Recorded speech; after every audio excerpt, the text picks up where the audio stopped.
Good morning, people. Welcome back to another game tested video. This is a Dell Latitude 7330. It's an ultra portable laptop with a couple generations old 12th gen Intel i7-1265U. I see these regularly selling on the used and refurbished market for under $400. Mine is the maxed out version, so I got it for a little bit more. I'll leave a link in the description below the like button. A couple of videos ago, we tested another Dell with an i5-1335U. And if you watched it, right? You'll remember that it was compromised by having DDR4 RAM speeds less than the usual 3200 MHz. Will this i7 12 Gen be better than the i5 13 Gen, even though it's one generation older? Will the extra 200 MHz and access to faster RAM make a difference? Can an Intel APU finally run Dead Space Remake? Does AMD Ryzen fans even care? We are going to answer all these questions and more by the end of this video. As usual, we'll be categorizing the games by their console generations, and I'll be comparing the results with other laptops I've tested in the past. Look out for the graphs at the end of each game test to see the comparisons. Nice. As a bonus, I'll also be adding 3 new games to the roster, while at the same time removing one. I'll explain further in the gaming categories section. Sadly, I won't be testing emulation in this video. Do you guys even care about emulation? Leave a comment if you want this section back in the video. If enough people complain, I'll definitely put it back. But I'm lazy and I plan to do the least amount of work possible.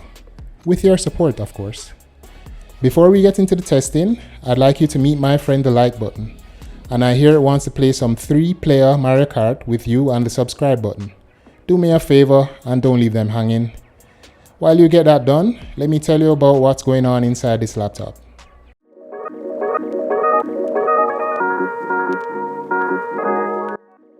In this laptop is an Alder Lake Intel i7-1265U with 10 cores, 2 performance cores and 8 efficiency cores.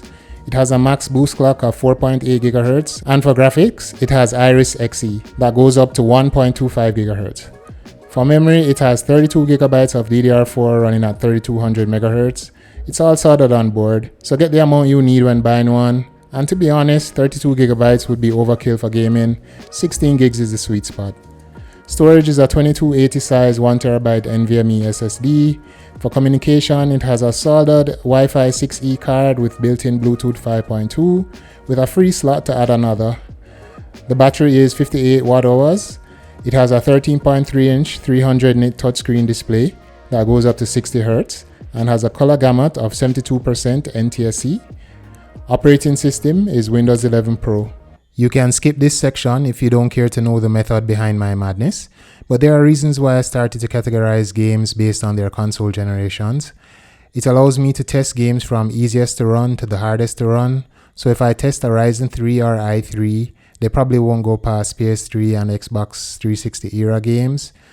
As I said earlier in the video, I'll be adding some new games and also a new category of games that don't necessarily fall into any one console generation, and that's free-to-play games.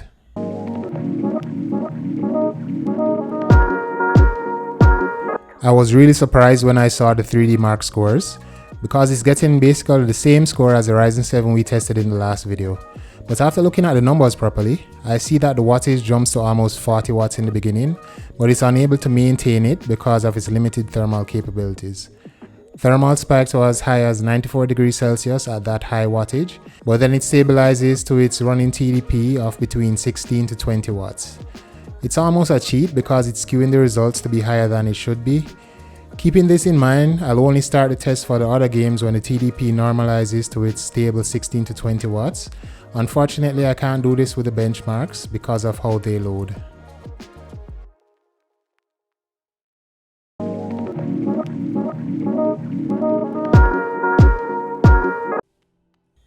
For 2D and Indy Games, this i7 is slightly faster than the i5 13 Gen, but significantly slower than the Ryzen 7.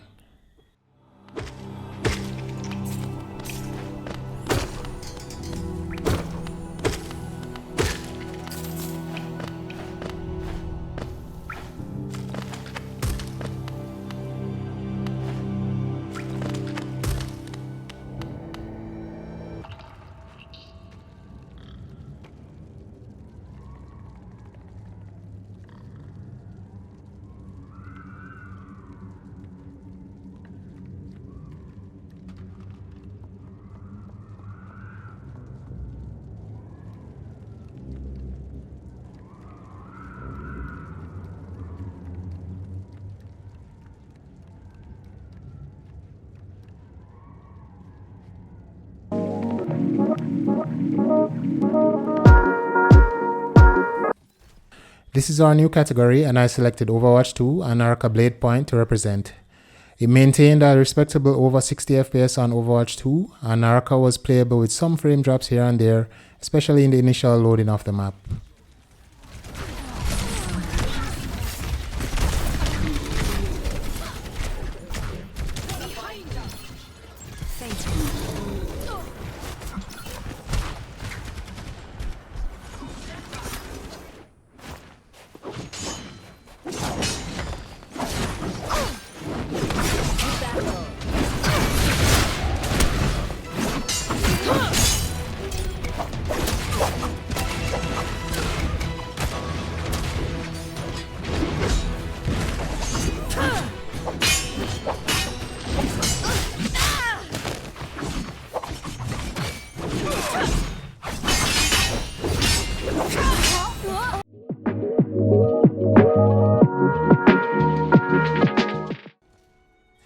The i5 performed better in this category, especially in GTA 5. I guess this title benefits more from the improvements Intel made with the 13th gen. Both of them, however, was nowhere near the Ryzen.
For PS4 and Xbox One era games, it's neck and neck with the i5. Resident Evil 3 Remake has been replaced by Spider-Man Remastered, which was playable at around 30 FPS.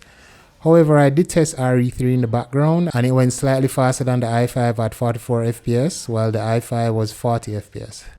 Let's go, Arsenal.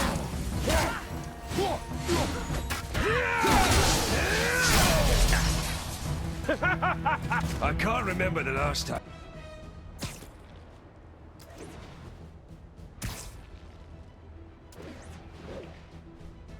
All units be advised. Armed robbery in progress. Please proceed to Madison.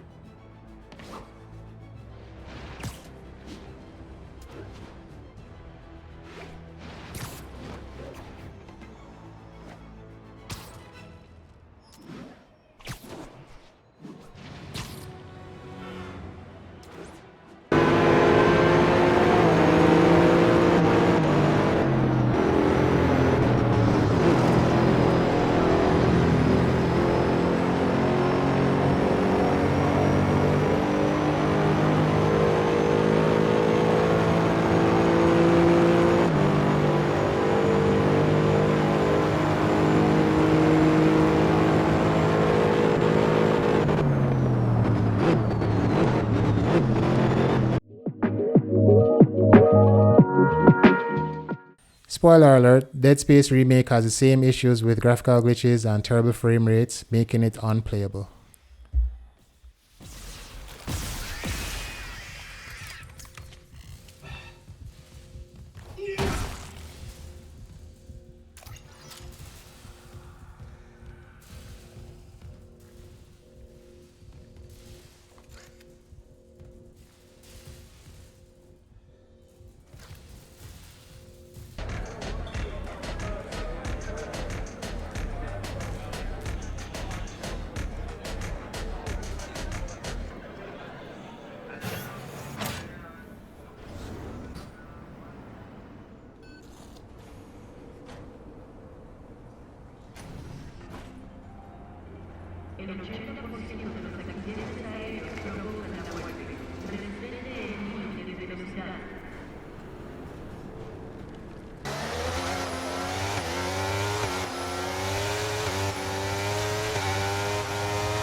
Not counting the benchmarks, the i7 performed pretty much the same as the Intel i5 13th gen, with the i7 slightly ahead on some games and the i5 ahead on others, but keep in mind that the i5 was running with slower RAM speeds.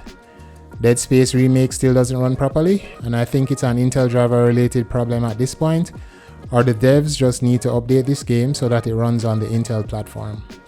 Both of them still don't come close to the performance of the Ryzen APUs, so Ryzen fans still shouldn't care about either. Thanks for watching another game tested video. Remember to like and subscribe on your way out, and don't forget to thank God for this life and thank Jesus for giving it a purpose.